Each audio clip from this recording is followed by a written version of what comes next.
Welcome back to our presentation, How Much Should I Buy?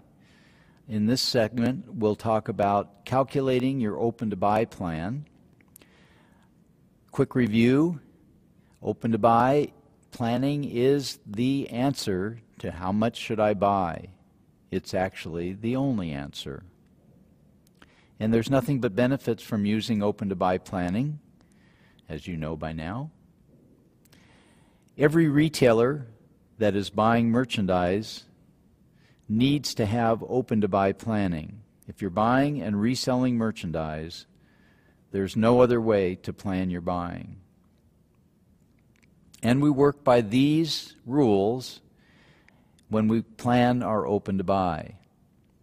Now, in previous segments, we've told you that the open-to-buy process is divided into two halves. The first half is the setup, in which we identify departments, and then we project a 12-month sales plan, and then we establish turn rates, and we talked about how markdowns don't work and how they will hurt you, and then we showed you how to calculate turnover and create ideal beginning inventory levels. So the first two benefits that you're going to see from working with an open-to-buy system is to analyze your current inventory and turn your excess inventory into cash. The second half of an open-to-buy plan begins with the open-to-buy calculations. And these are really the heart of the whole thing. The previous information that you put together is to get to this point. And it begins like this. Now, we dealt with August. We had planned sales in August of $6,000. When we had multiplied that times our inventory factor of 3, we got an ideal beginning inventory of $18,000. But that's not where you want to begin, because you want to begin with your current inventory. Let's say you're jumping into your open-to-buy plan as of August 1st.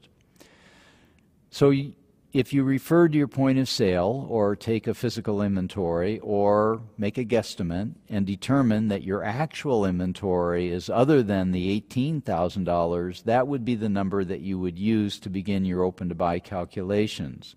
So we're going to say, for purposes of this example, that we actually have $22,000 in inventory as opposed to the $18,000. If we sell off the projected sales of $6,000 as anticipated, we'll be left with an inventory balance of $16,000.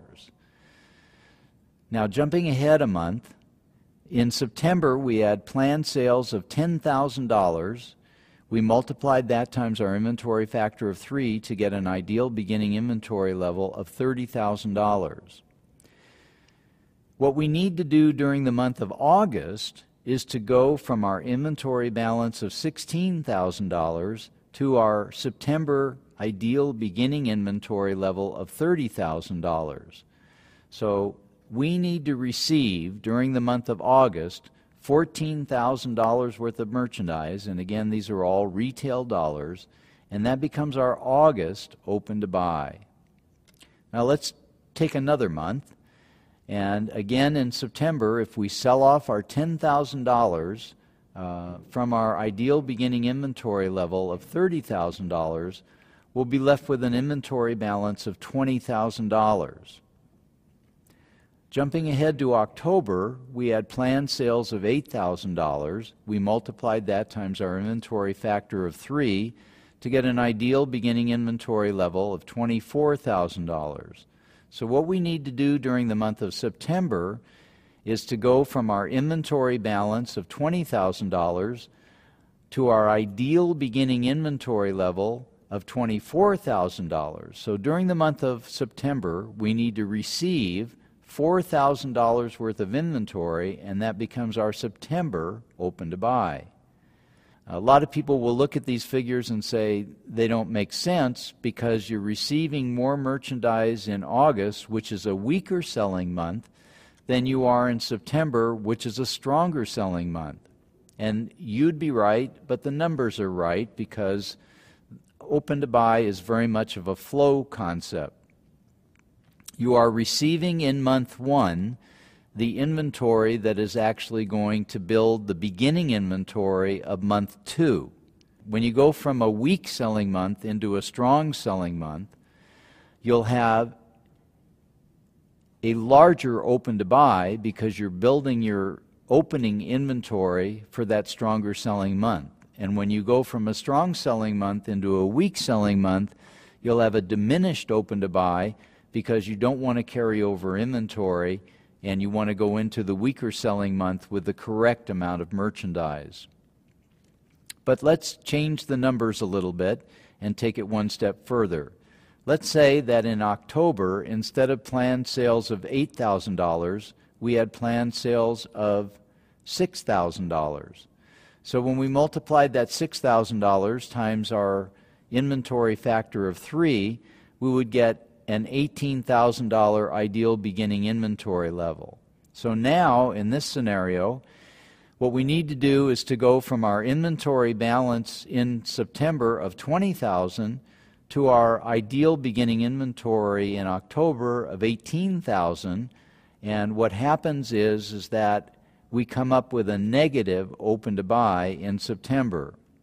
Now, it's okay not to have an open to buy, but it's not okay to have a negative open to buy. So when you do your open to buy calculations and you find a negative open to buy, what you must do is to take it away from any preceding positive open to buy figures. So in this case, we would take that $2,000 away from the $14,000 open to buy in August, leaving us with a $12,000 open to buy in August and a 0 open to buy in September. When you recalculate your numbers, what you're going to find is that in September, your opening inventory will be a little bit less than the $30,000 you initially planned, but chances are that won't impact your sales, but it will impact your turnover, and you'll see a higher turn and make more money. The most important thing is that you will go into October with the correct amount of inventory. Therefore, you won't have any inventory carryover, and you won't have any excess invoices. So what you wind up with are accurate buying plans in each merchandise category each month for the next 12 months, and then you're ready to go to market and find out what's available and buy the best available merchandise, and we'll discuss that in our next session. In the meantime, please feel free to visit our website or just give me a call with any questions you might have. Thanks for watching.